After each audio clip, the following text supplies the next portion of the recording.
আমি একটা বিষাক্ত ক্যান্সার।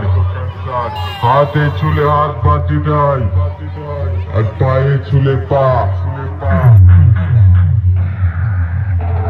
আর যদি শালা গাঙ্গুলি সাউন্ডের বেসের আওয়াজ তোদের বুকের মাঝে ঢুকে যায়, তুলবো শালা তোদের সব কটাকে জ্বলন্ত আগুনের চিতায়। আসবি তোরা পায়ে হেঁটে আর বাড়ি ফিরবি মরার খাটে।